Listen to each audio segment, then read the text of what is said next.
You know what?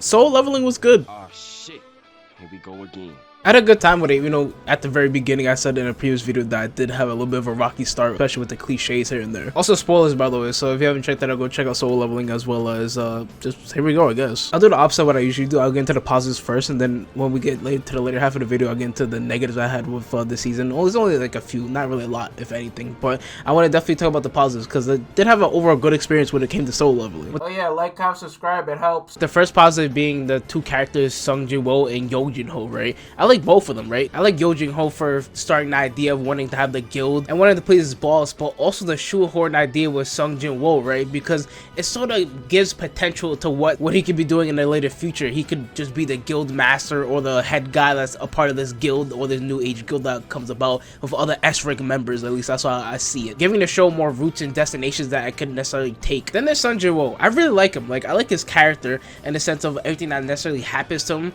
Like, one, how the system necessarily is changing him to a certain degree, as well as all the scenarios that he does get put into in such a short amount of time, that's also having an effect on him and his psyche, even so much so that to the point that they even show like he looks like a cracked version of himself a little bit. Yep, guess I'm ugly.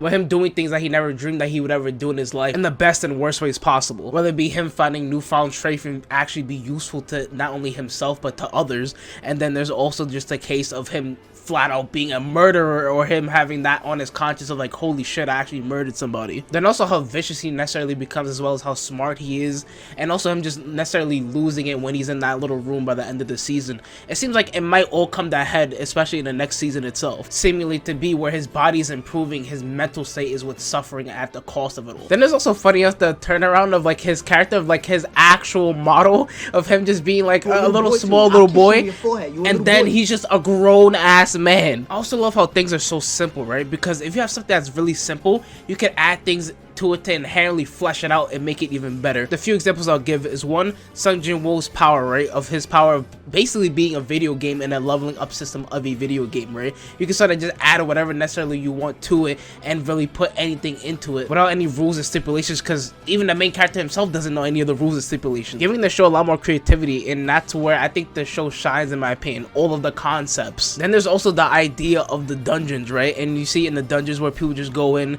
they loot it up, get out, but also the idea that gets put out there saying that there's no cameras in the dungeon, so people can necessarily do whatever they want.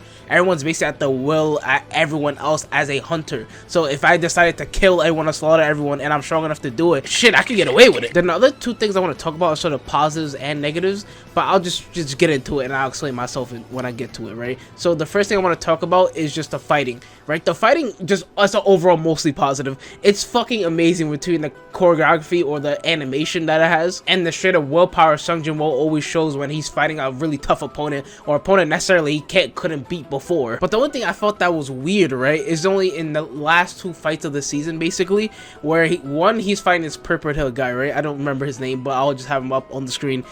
The fight necessarily is good all the way through, and then sort of the ending part, it seems like it was a lot more to it, or like maybe some text, or maybe there should be another part to it, but like it sort of just instantly ends and just like fades away. I thought that part was like really weird. And then the second fight that was like a little weird at the end, but like it was like the best fight in the whole series so far, at least, is when he's fighting the Red Crimson guy. I thought necessarily like it was gonna be a bit more, I don't know why, but like at the end of it when he stabbed him in the face like 18 times like I wanted him to, and I thought necessarily he's gonna continue fighting over the cases, but I was like, nah, he's done. I was like, okay, yeah, that's pretty fair. Then there was the last thing that was also a positive and a negative, and it's the characters.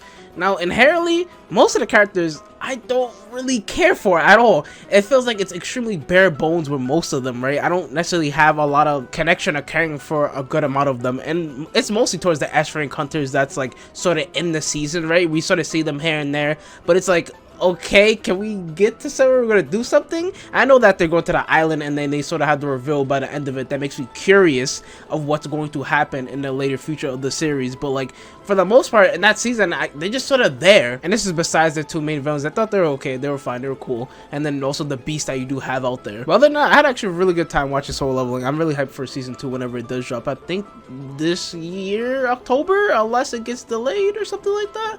But let me hear you guys' thoughts in the comments. What do you guys think about what I said, or what are you guys' opinions on Solo Leveling, whatever the case is. Like, comment, subscribe. I'll see you guys in the next one. Goodbye.